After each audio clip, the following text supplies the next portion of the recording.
Hoje eu quero falar um pouco dessa galera que nasceu no mundo digital. Nasceu no tempo do smartphone, no tempo da internet, no tempo do computador, e muitas vezes esse conflito de geração é muito danoso para as famílias, é muito danoso para a sociedade. E nós, como igreja, devemos ser um contraponto a isso. Quando olhamos para novas gerações, nosso papel não deve ser apenas rotulá-los. Não deve ser apenas colocar sobre eles uma carga, às vezes, danosa. Como frase do tipo, na minha época não era assim, na minha época a gente rebobinava a fita, na minha época a gente assistia o comercial, na minha época, ok. Só que a essa turma não foi dada a escolha de nascer nesse tempo. E se a nossa teologia, de fato, tem uma vivência na nossa prática, nós sabemos também que o Senhor não perdeu o controle da história.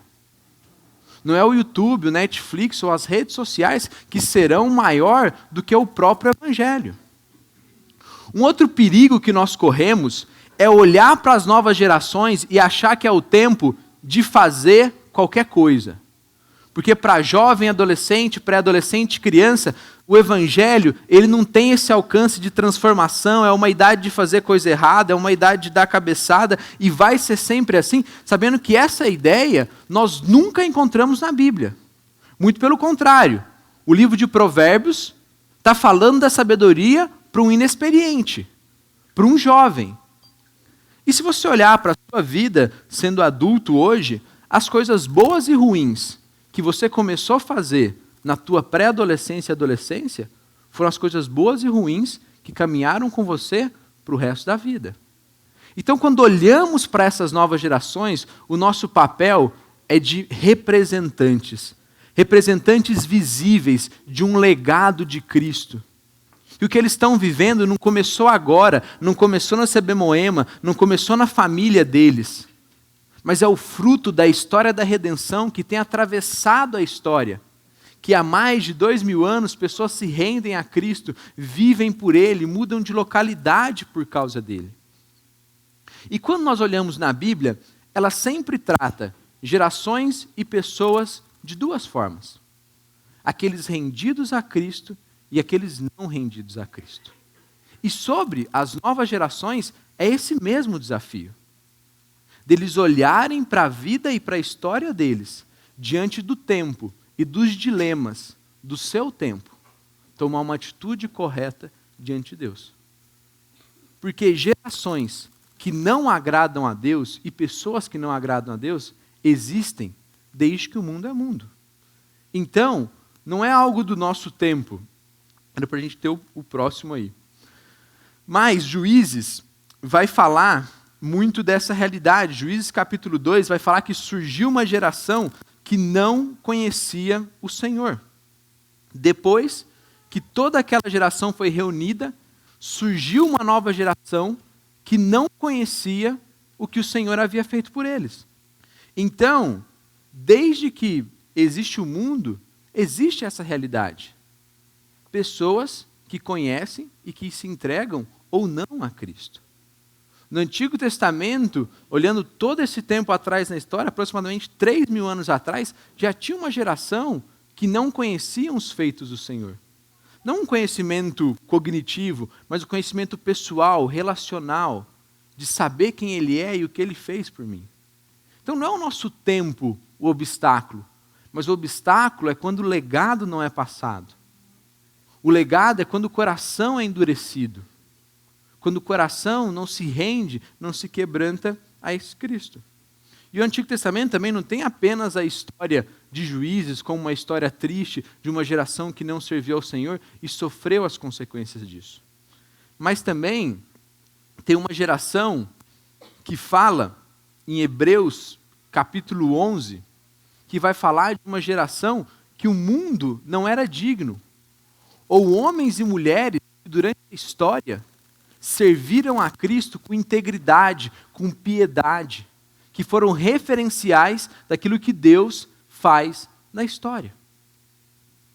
E olhando para o passado, talvez olhando para o nosso tempo, vendo que existe essa realidade de agradar ou não desagradar, se entregar ou não se entregar, viver uma vida conforme os seus costumes e a sua ética, e uma vida conforme os costumes e a ética de Cristo, Hebreus capítulo 12 nos chama para o presente, nos chama para o agora, e fala, portanto, também nós. Uma vez que estamos rodeados por tão grande nuvem de testemunhas. Então a linguagem sai dos heróis da fé, a linguagem sai do passado e ela vem para o presente. Então, independentemente se você tem 40, 60, 8, 6, 5 anos, agora é o desafio que está diante de nós. O bom legado de Cristo para a geração Z. O bom legado de Cristo para o nosso tempo. Porque a juventude e a adolescência não é a hora de fazer coisa errada, mas é a hora de usar da sua energia, da sua disposição para experimentar aquilo que Cristo pode fazer através de você. O contrário de uma vida vazia ou de uma vida vivida aos seus próprios costumes. Alguém já disse que o ser humano é uma mula. A questão é quem está guiando, se é o próprio Cristo ou sua própria vontade. E aí sim, os dilemas do nosso tempo, os dilemas do tempo dessa galera, é entender que liberdade verdadeira não é ser rendida aos seus próprios desejos, mas liberdade verdadeira é entender que é a nossa hora de olhar para as testemunhas. Saibam que Cristo nos coloca na nossa família, na nossa comunidade, agora falando para os adultos, como isso, uma testemunha, um referencial de que vale a pena caminhar com Cristo. O Antigo Testamento é muito rico, não é só aqui, mas é enquanto você anda, é enquanto você está em casa, é enquanto vocês brincam, é enquanto vocês passeiam, por onde vocês vão, falando da bondade desse Cristo. E ensinando então novas gerações, entendendo que existem grandes referenciais, mas agora é a hora deles olharem para Cristo, se livrar do pecado, correr com perseverança, ter os olhos fixos em Jesus e viver rendido a Ele. E o que me deixa muito feliz, o que me chama muita atenção, o que me deixa muito encorajado, é porque testemunhos de coisas que eu ouvi de pessoas mais velhas do que eu, coisas que por muito próximo da geração dessa galera, eu também vivi. Eu também vejo o mesmo acontecendo no tempo deles. Sabendo que Cristo não se limitou à história. Cristo não se limitou a um tempo. E Ele continua influenciando, alcançando, transformando novas gerações. Pessoas com 12, com 15, com 18, com 20 e poucos anos. Então, antes de eu terminar esse tempo meu aqui, eu quero chamar Giovanni, Paula, Amy e Lucas. Garotos e garotas de idades diferentes podem vir até aqui. Em momentos totalmente diferentes da vida, mas que vão testemunhar um pouco para a gente que o Senhor continua fazendo coisas no meio deles.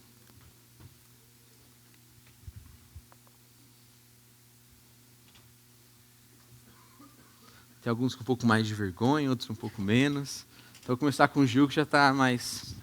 Eu tenho vergonha. Amém.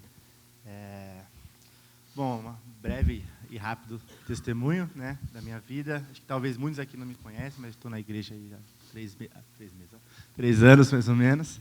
Mas não nasci num lar cristão, meus pais não são cristãos. Eu me converti com 13 anos, junto com uma irmã minha, em São José dos Campos, uma igreja que a gente tomou iniciativa e foi, acabou gostando, e até hoje nós somos cristãos. Mas não sou de um lar cristão e eu sempre tive muita dificuldade em mostrar Cristo em casa. Como? Orando no almoço ou qualquer coisa assim, como já é de costume para muitos, né?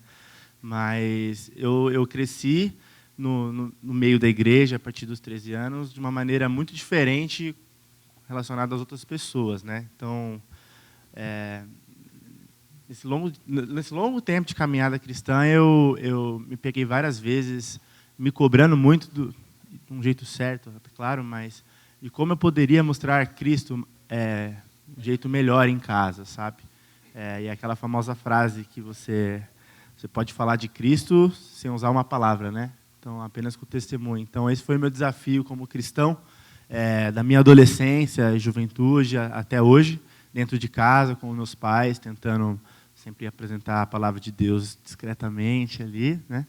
Mas, antes dos meus 13 anos, eu não tive uma vida perdida, né? Como a gente costuma falar.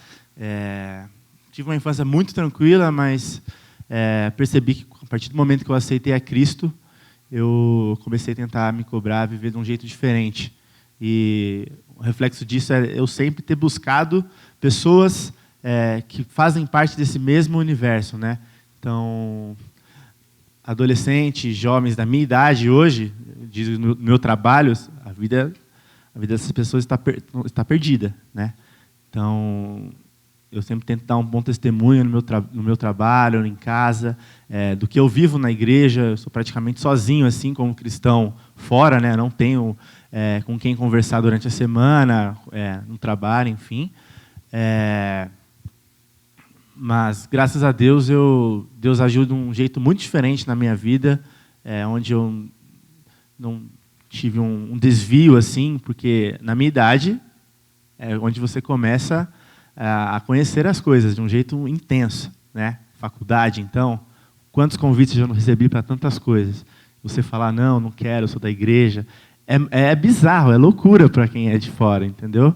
Então, você paga de louco mesmo. Cara, não bebo, eu não gosto de bebida, não acho errado, mas eu não gosto, entendeu? Não quero usar droga, cara. Cara, eu vou fazer sexo depois do meu casamento e está tudo bem, entendeu? E isso é loucura para o mundo, entendeu? Então, você compartilhar isso hoje é um jeito muito difícil. Se já é difícil para mim, imagina agora uma geração mais nova que tem tudo muito mais fácil, sabe?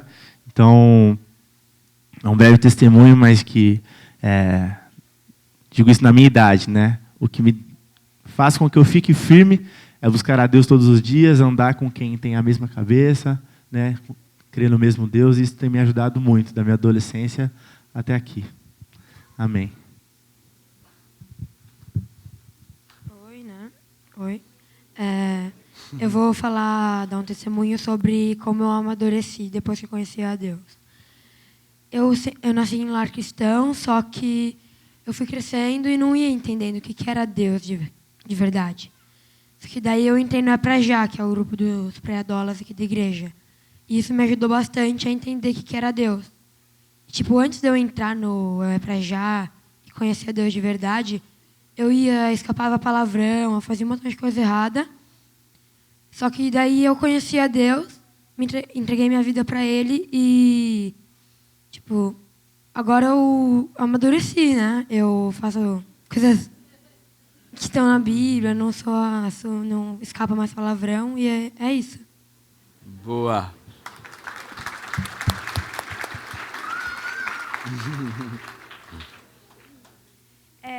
Eu vou falar como Deus tem transformado os meus relacionamentos, porque antigamente eu não era uma pessoa que fazia muita questão de me relacionar com as pessoas e de ter muitas amizades. Então, por isso eu acabava tratando mal, né? As pessoas à minha volta, eu era meio grossa. E quando eu comecei a buscar mais a Deus e levar Ele mais a sério, eu acho que meus relacionamentos mudaram completamente. Então, eu comecei a ter muito mais amigos cristãos e, nossa, isso fez total diferença na minha vida. Porque eu comecei a perceber que é muito melhor você tratar bem as pessoas, ser simpática, carinhosa, do que só ser grossa e afastar as pessoas do seu redor. Então, acho que Deus tem transformado muito os meus relacionamentos.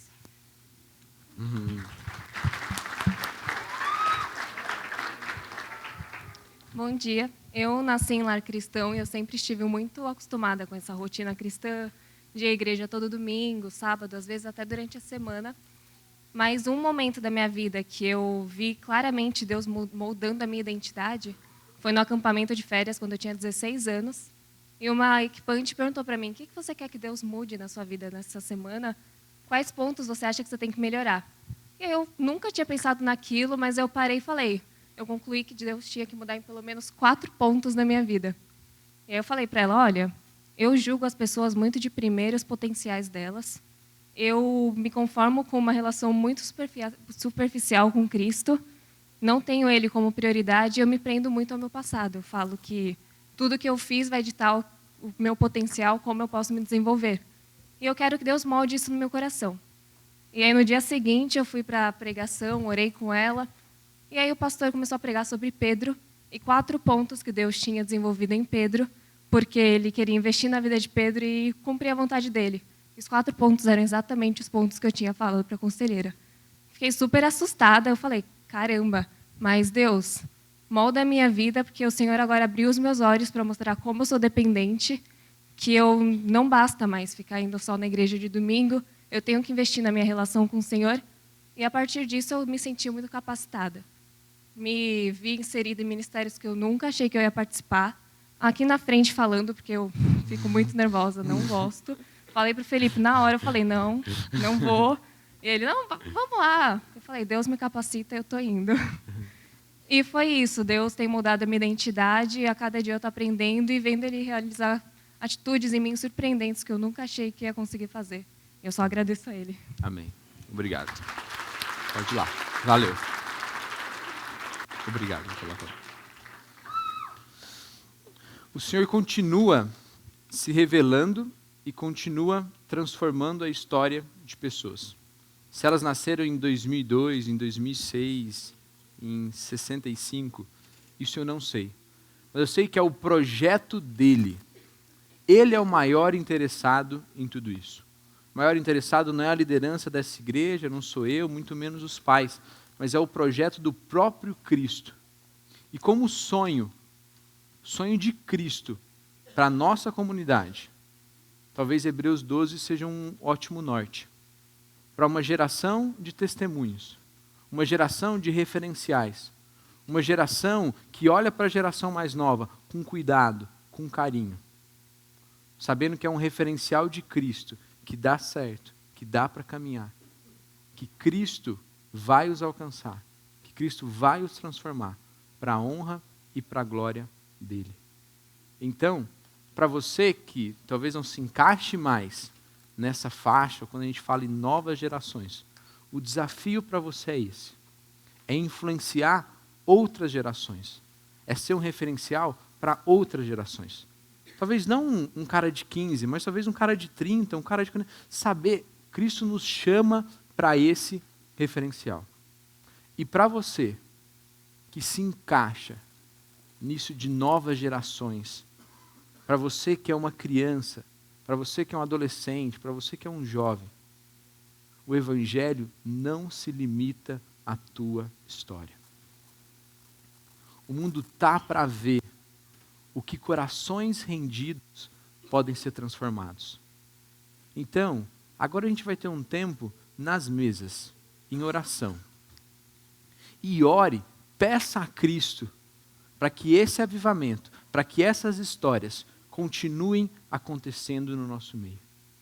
Para que isso continue florescendo e se multiplicando na nossa família, na nossa casa, no nosso trabalho, na nossa comunidade. Porque o nosso Cristo não se limita ao tempo. Então eu vou orar e depois a gente pode ter esse tempo orando em mesas especificamente por isso. Que o Senhor nos dê referenciais e nos dê novas gerações tementes a Cristo. Senhor, nós somos gratos. Porque quando nós olhamos para a história, nós vemos o Senhor. Nós vemos o Senhor transformando vidas, o Senhor movendo corações. E o mesmo continua acontecendo, Pai.